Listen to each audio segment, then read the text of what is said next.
ជំរាបសួរបងប្អូនទាំងអស់គ្នាដែលគាត់បានទិញជាមួយនឹងបាតូសេរ៉ាពីខាងបងប្អូនទៅដូច្នេះបងប្អូននឹងធ្វើវីដេអូរបៀបនៃការតម្លើងចូលទៅក្នុង laptop ឬក៏ all in one របស់បងប្អូនដូច្នេះបងប្អូនយកអា USB នេះយកទៅដោតចូលទៅក្នុង computer របស់បងប្អូនមកណារបៀបធ្វើអញ្ចឹងមកក្រោយមកបងប្អូនបើកអានេះជារបៀបនៃការធ្វើនៅ all in one បងប្អូនបើកមកហើយចុចយក keyboard យើងណាចុចទៅលើប៊ូតុង delete នេះ delete បើសិនជា laptop ឬមួយក៏អីបងប្អូនWindows Win អីហ្នឹងមក Lenovo ឬក៏ Dell បងត្រូវចុច F2 ឬមួយក៏ F12 ចុចវាផ្លាប់ឲ្យ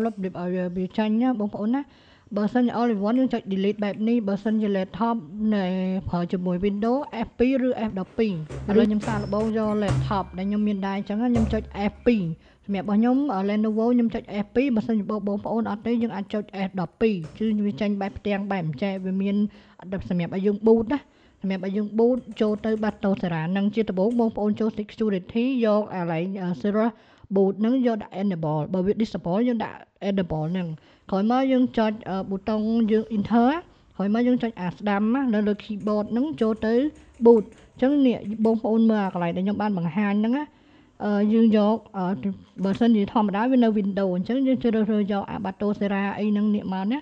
នេះខ្ញុំដាក់ជារូបភាពទៅជូនបងប្អូនបន្ថែមទៀតដូច្នេះបងចុចលើអា boot option មួយវានឹងឃើញ Windows boot ឬមួយក៏ BEFE ហ្នឹងណាយើងយកបាតូសេរ៉ាឬមួយក៏អីហ្នឹងមកក្រោយមកយើងទៅចុចលើ save ចុច enter ហើយណាយើងចុច save បែបនេះ save and exit ហ្នឹងមកអញ្ចឹងចុច enter yes ពងមកទៀតមកណាអញ្ចឹងវានឹងចាញ់មកសម្រាប់ MacBook អានេះខ្ញុំយកវីដេអូពី YouTube របស់គេគេចុច R ឲ្យជាប់រហូតមកគឺចុចយកអា page USB Plus នេះអាហ្នឹងគឺតំណាងឲ្យបាតូសេរ៉ាយើងដែលយើងបានដោតវាអញ្ចឹងបងប្អូនចុចមកឬមួយក៏បងប្អូនអាច search នៅក្នុង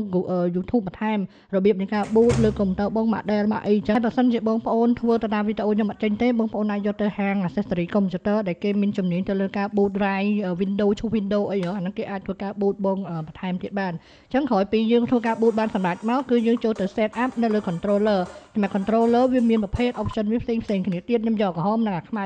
សនិងអាខ្មៅនេះយកមកបង្ហាញបងប្អូនតែម្ដងសម្រាប់ការ set up ចូល setting ដំបូងគឺយើងចុច select បើសិនជាពណ៌សចុច select បើខ្មៅនេះគឺយើងចុចអាឡែង R2 នោះ R2 ហ្នឹងហើយយើងយកពាក្យថា controller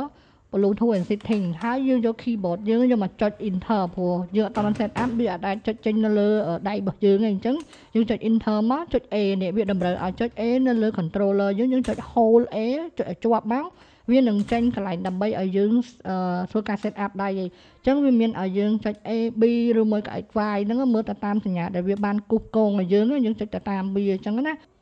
ដោយអាវគ្គនេះអីចុច A ចុច B តាមវាអីចឹងមកហើយបើសិនជា scroll អត់ចុះទេបងប្អូនអាចប្រើប្រាស់ទៅលើ keyboard បាននេះកន្លែងនេះវាសលេង start ថតវាឲ្យយើងចុចទៅលើក្រោមឆ្វេងស្ដាំនិយាយទៅរបៀបនៃការ set up បងប្អូនអាចមើលនៅក្នុងវីដេអូដែលខ្ញុំបានបង្ហាញហើយកន្លែងនេះវាឲ្យដាក់ LR1 L1 L2 អីចឹងណាបងប្អូនអាចហើយសម្រាប់កន្លែងដែលវាតម្រូវឲ្យដាក់ផ្សេងណាដែលអត់មាននៅលើ key control លើយើងទេយើងមិនដាក់ទេហើយវគ្គនេះវាឲ្យយើងសកាត់អា stick នឹងឲ្យជាប់ឆ្វេងស្ដាំចឹងទៅបងប្អូនអាចមើលទៅលើសញ្ញាដែលវាបានសម្គាល់ឲ្យយើងដូចគ្នាអញ្ចឹងបើមើលអត់ទាន់ទេបងប្អូនអាចមើលនៅលើដៃដែលខ្ញុំបានបង្ហាញបងប្អូនក្រោយពីនោះយើងចុចអក្សរ B break មកចូលកន្លែងសម្រាប់ឲ្យយើង full screen កន្លែងនេះយើងត្រឡប់មកក្រោយចុច B break ហ្នឹងចូល game setting បន្ទាប់ពី game setting ហើយយើងក៏ជ្រើសរើសយកgame Aspirate TO ហ្នឹងហ្នឹងហើយ ratio ហ្នឹងណាអញ្ចឹងខ្ញុំមានអក្សរមានអីដាក់បងប្អូនអាច select លើ960ទៅដល់1080កន្លែងនេះ16 9អញ្ចឹងណាបងប្អូនអាចចូលមើលវីដេអូដែលខ្ញុំបានបង្ហាញបានមានជាអក្សរមានតមកវគ្គនេះគឺយើងជ្រើសរើសយកណាដើម្បីកាត់ frame វាចេញដាក់អីវារួចរាល់ហើយយើងចេញមកកន្លែង menu game យើងធ្វើការចុចចូលលេង game ណាមួយឧបមាថាបងចូលលេង God of War Play ជាប្រភេទ PlayStation 2 វាអត់ពេញអញ្ចឹងបងប្អូនត្រូវ set up ម្ដងទៀតនៅក្នុង game ម្ដងទៀតអញ្ចឹងបងប្អូនចុច escape ឬមួយក៏ select book start ឲ្យជាប់បើវានឹងចេញ settingចឹងបងប្អូនជ្រើសរើសយកពាក្យថា setting ហ្នឹងហើយវានឹងឃើញបែប display ខាងលើនេះយើងចុច O នៅលើ controller យើងអញ្ចឹងនេះកន្លែងដែលខ្ញុំគូសញ្ញាព្រួញហ្នឹងបងប្អូនចូលមកនឹងឃើញហើយអញ្ចឹងយើង select យកអា aspect ratio ហ្នឹងយក 16.9 មកអាក្រោមវាទៀតនេះចុច 16.9 ទៅដែរក្រោយមកទៀតយើង set up ដៃម្ដងទៀតនិយាយទៅ game ផ្សេងនៅលើ menu ផ្សេងវាដោយ game អញ្ចឹងណាវាមិនប្រកាសតែចឹងទាំងអស់ហើយយើងចុច ម្ដងទៀតមកចុចលើសញ្ញាព្រួញនេះរូបដូចដៃហ្គេមនេះអញ្ចឹងបងប្អូនបើឬក៏បើកន្លែងដែលខ្ញុំបានបង្ហាញហ្នឹងមក បន្ទាប់មកយើង scroll ចុះក្រោមដល់វគ្គសំខាន់យើងគឺយើងត្រូវ set up ដូចអាវគ្គដំបូងនោះមកតង់ទៀតនេះវាមាន D-pad up ឬមួយក៏ D-pad down right left អីចឹងណាដើម្បី set up វាអញ្ចឹងយើងចុច A 2 ដងមកបងប្អូនណាចុច A 2 ដងមកស្មើនឹងពាក្យថា select វាហើយបន្ទាប់មកវាឲ្យយើងចុចលើ up down right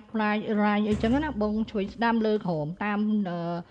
សញ្ញាដែលវាបានប្រាប់យើងនេះដូចកន្លែង D-pad up ហ្នឹងយើងចុចអាឡៃប៊ូតុនខាងឆ្វេងចុចលើចុចក្រោមចឹងទៅតែមុននឹងចូលវាយើងត្រូវចុច A 2 ដងដើម្បីសង្កត់វាបន្ទាប់មកយើងត្រូវចុច record គ្រប់ជាមួយនឹងការចង់ set up របស់យើងអញ្ចឹងយើងចុច keyboard ណាចុចចុះក្រោមបាច់ចុចលើ controller ព្រោះវាអត់ទាន់អាចព្យាបាលនៃពេកទេអញ្ចឹងយើងចុចលើ keyboard តាមហ្នឹងមកបន្ទាប់មកចុច A នេះដូចកន្លែងនេះcycle អញ្ចឹងណា cycle អញ្ចឹងយើងចុច A 2 ដងសិនបន្ទាប់មកយើងចុចអក្សរ B អញ្ចឹងទៅនេះបងប្អូនសូមមើលឲ្យតាន់ជាមួយនឹងដៃខ្ញុំស្រាប់ខ្ញុំអត់តាន់ទេសូមមើលលើវីដេអូនឹងដៃរបស់ខ្ញុំណាមានកន្លែង set up cycle B ស្មើនឹង back ឬមើលទាំង strength ក៏លើចុះក្រោមអីចឹងកន្លែងអត់ច្បាស់សូមមើលក្នុងវីដេអូនេះហើយខ្ញុំអត់ដាក់បញ្ញាប់លឿនអីទេខ្ញុំអត់ដាក់គុណ speed អីគឺខ្ញុំដាក់មួយអញ្ចឹងដើម្បីចុចចូលវា select ហ្នឹងអា keyboard ដៃយើងចុចចុះក្រោមset up មួយហើយយើងចុច keyboard ចុះក្រោមតទៀតអញ្ចឹងណាតទៀតអញ្ចឹងមកហើយយើងចុច A 2 ដងសិនចុច A 2 ដងសិនហើយចាំយើងទៅចុច record អាណាមួយពឹបនេះ L1 L2 O1 L2 អញ្ចឹងទៅនេះដល់វគ្គនេះហើយសម្រាប់វាដាក់អាខាងក្រោមណាដែលវាមានលក្ខណៈ L3 ឬក៏ O3 ហ្នឹងមិនបាច់ set up ទេដោយសារអីយើងអត់មាននៅលើប៊ូតុងទេអញ្ចឹងយើង skip វាចោលទៅដល់ក្រោមទៀតនេះដល់វគ្គយើងត្រូវlight stick របស់យើងនេះ live stick ហ្នឹងយើងចុច light stick ឆ្វេងស្ដាំណាចុច A2 មករកឡើងលើ stick មួយឡើងលើហើយចុច A2 ដងទៀតlive stick ទៅស្ដាំអញ្ចឹងទៅឃើញអត់បងប្អូនអញ្ចឹងបងប្អូនអាចមើលតាមនិមិត្តសញ្ញាវានិងវីដេអូរបស់ខ្ញុំដែលថា guideline អញ្ចឹងទៅបងប្អូនអាចនឹងយល់តិចតួចអីនេះ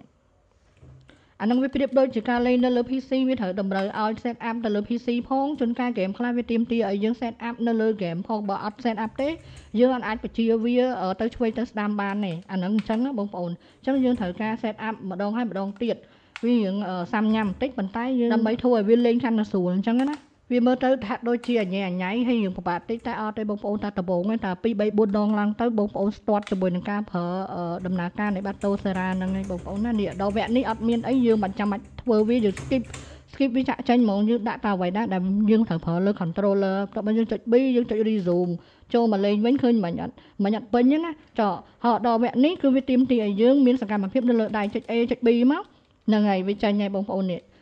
ទាំង full screen ហើយជាមួយនឹងការដំណើរការឆ្វេងស្ដាំរត់ចុះក្រោមវាយអីបានទាំងអស់